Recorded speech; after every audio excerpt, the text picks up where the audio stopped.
जय शनिदेव।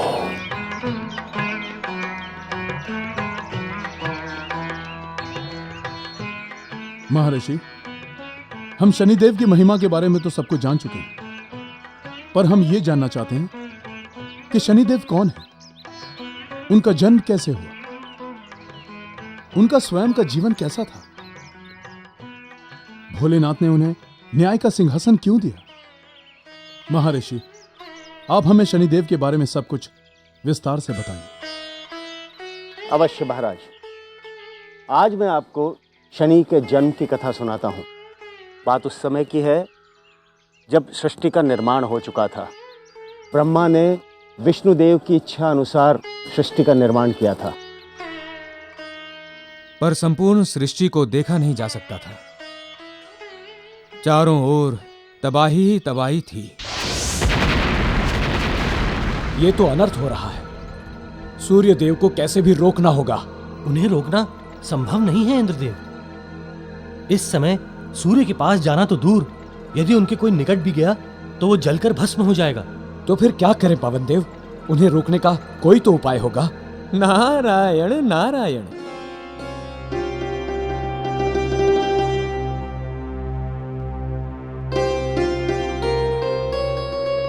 क्या हुआ देवगणों, बहुत चिंतित दिखाई दे रहे हो? चिंता का ही तो विषय है नारद मुनि। अब आप ही देखिए, सूर्य के तप से सारी की सारी सृष्टि आग की लपटों में समाती जा रही है। मुनिवर, सूर्य देव की इन अग्नि चक्रों को रोकने का कोई तो उपाय कीजिए। अगर सूर्य देव का यह तप कम ना हुआ तो ये सृष्टि जैसे पहले दहकती हुई आग का गोला थी वैसे ही बन जाएगी। आप कुछ कीजिए नारद मुनि। आपके पिता ब्रह्मा जी ने इस सुंदर सृष्टि का निर्माण किया था, इसका अवशेष भी शेष ना रहेगा नारद मुनि। नारायण नारायण।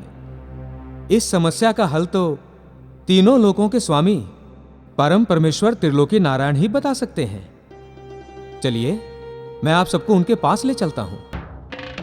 हे जगत जननी मां, प्रणाम। नारद मुनि, सारे देवता यहाँ इस तरह अचानक? कोई विशेष कार्य मुनिवर? हे जगत जननी मां लक्ष्मी, सूर्य देव के कारण सारी सृष्टि संकट में है। हम नारायण से उसका हल पूछने के लिए आए हैं। पर त्रिलोकी तो इस समय योग निद्रा में है मुनिवर। मैं उन्हें अभी इस समय नहीं जगा सकती।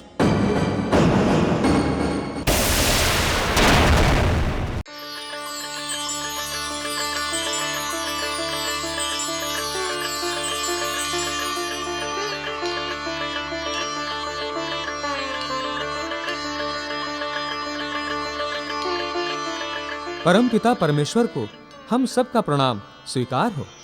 क्या बात है नारद मुनि, आप सब देवतागण एक साथ? परम पिता परमेश्वर, आप तो कण कण में समाये हैं। प्रभु, आपसे क्या छिपा है? आज आपकी सृष्टि पर संकट मंडरा रहा है।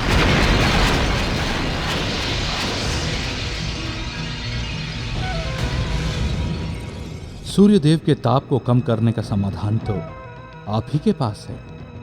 हमारे पास? देव विश्वकर्मा चाहें तो सूर्यदेव का ताप कम हो सकता है। मैं प्रभु? हाँ देव विश्वकर्मा, आप ही सूर्यदेव का ताप उगलते रथ को रोक सकते हैं। परंतु कैसे प्रभु? आपकी पुत्री विवाह योग्य हो गई है। उस कन्या का विवाह सूर्यदेव के साथ करा दीजिए। सूर्यदेव का ताप उगलता रथ स्वयं ही थम जाएगा। जैसी आपकी आज्ञा प्रभु।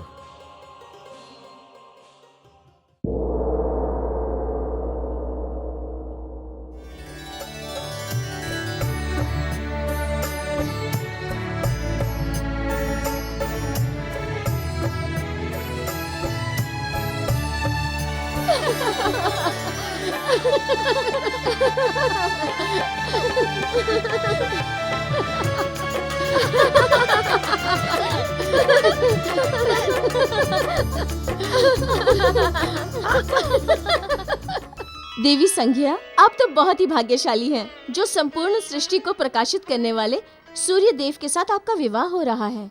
आप धन्य हैं देवी संज्ञा, आप धन्य हैं। देवी संज्ञा भी इस सृष्टि की सबसे सुंदर स्त्री हैं। मैं तो कहती हूँ भाग्यशाली सूर्यदेव हैं जो देवी से उनका विवाह हो रहा है। हाँ, सूर्यदेव के नाम से ही देवी संज्ञा की ऐसी स्थिति है। जब सूर्यदेव इनके सामने आएंगे तब इनका क्या हाल होगा?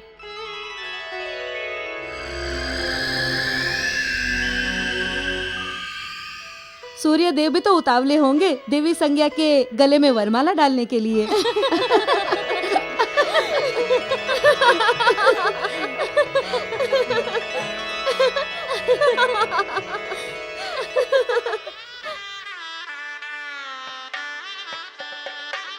प्रणाम ब्रह्मदेव, आपका स्वागत है।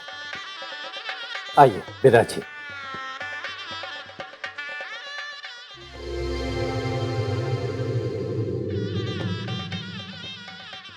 महादेव की जय हो, आपका स्वागत है।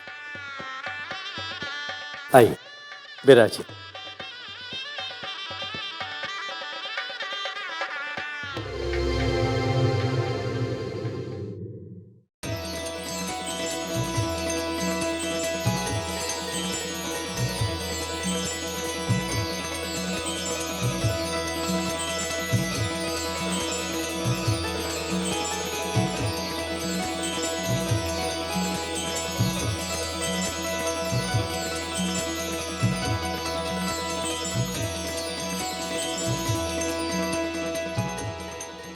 त्रिलोकी, सूर्यदेव और देवी संज्ञा की जोड़ी कितनी सुंदर लग रही है ना?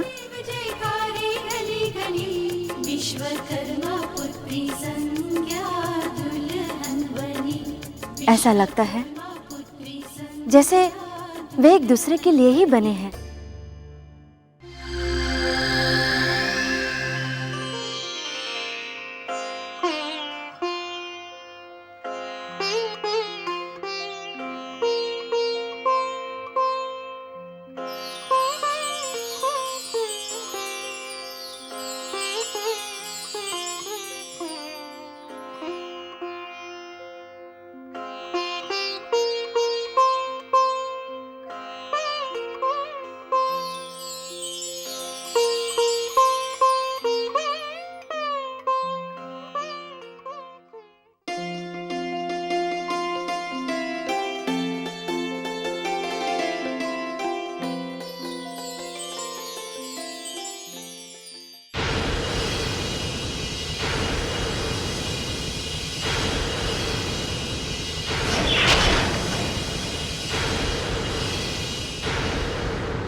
देवी संज्ञा भी इस सृष्टि की सबसे सुंदर स्त्री है।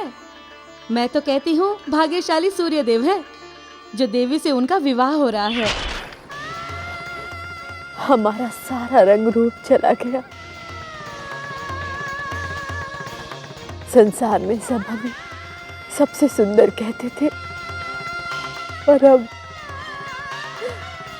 हमसे बदसूरत कोई नहीं होगा।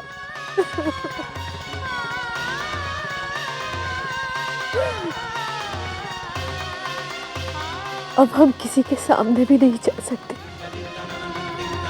किसी को अपना मुख भी नहीं दिखा सकते।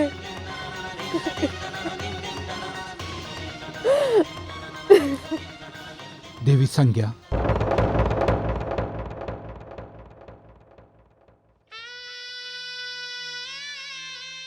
हमें क्षमा कर दीजिए, इसमें हमारा कोई दोष नहीं।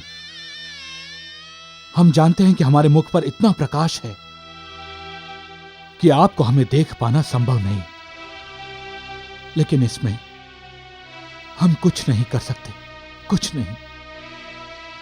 हमें नहीं मालूम था कि हमारे कारण आपको इतने बड़े संकट का सामना करना पड़ेगा। यदि यह बात हमें पहले ज्ञात होती तो हम आपसे कभी विवाह नहीं करते। परंतु अब कुछ नहीं हो सकता। यही विधि का विधान है कि अब आपको अपना सारा जीवन अपने पति का मुख देखे बिना ही रहना पड़ेगा। अपने पति का मुख देखे बिना ही रहना पड़ेगा। अपने पति का मुख देखे बिना ही रहना पड़ेगा।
सूर्यदेव,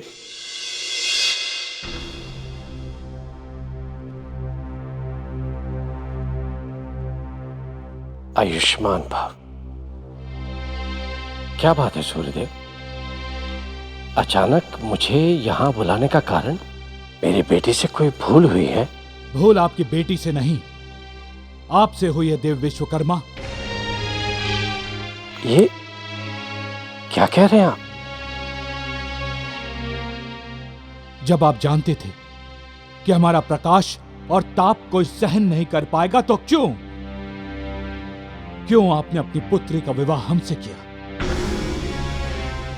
आपने हमें देवी संज्ञा का अपराधी बना दिया है देव विश्वकर्मा। पिताजी,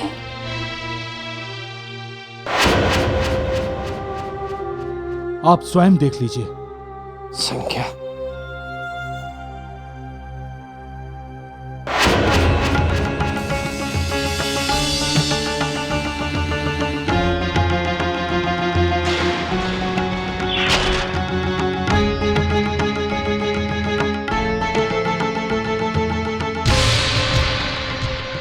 पुत्री,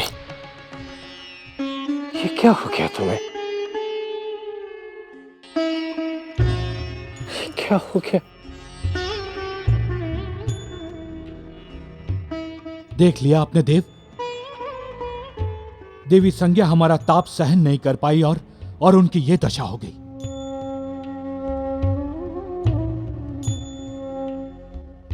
आप तो ब्रह्मा जी के साथ सृष्टि रचना में उनके सहयोगी हैं। क्या आपको नहीं पता था कि यह सब होगा?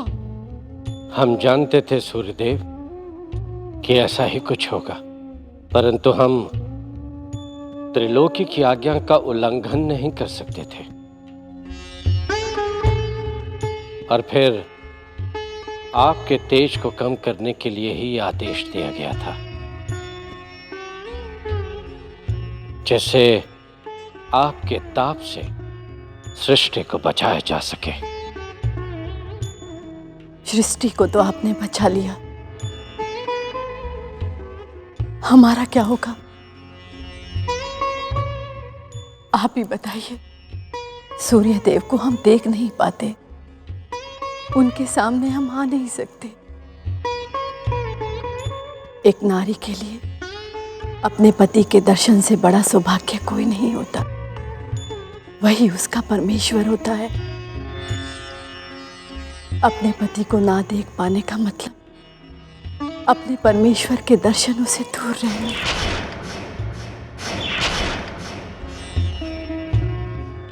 बताइए, कैसे हम अपना पत्नी धर्म निभाएं?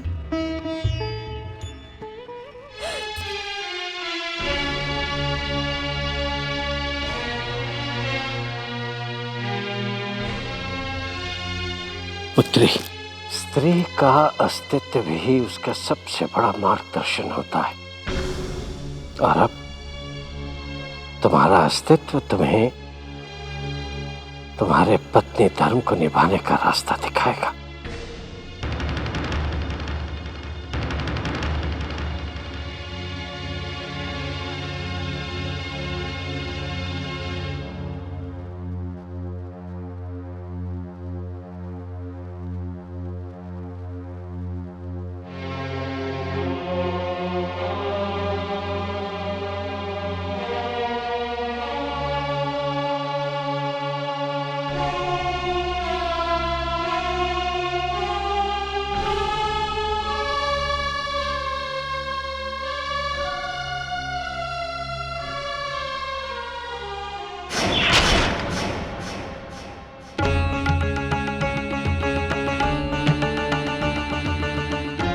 वो पत्नी ही क्या जो अपना पत्नी धर्म ना निभा पाए। अब चाहे हम सूर्यदेव की अग्नि में भस्म क्यों ना हो जाए, पर हमें हमारा पत्नी धर्म निभाने से अब कोई नहीं रोक सकता, कोई नहीं रोक सकता।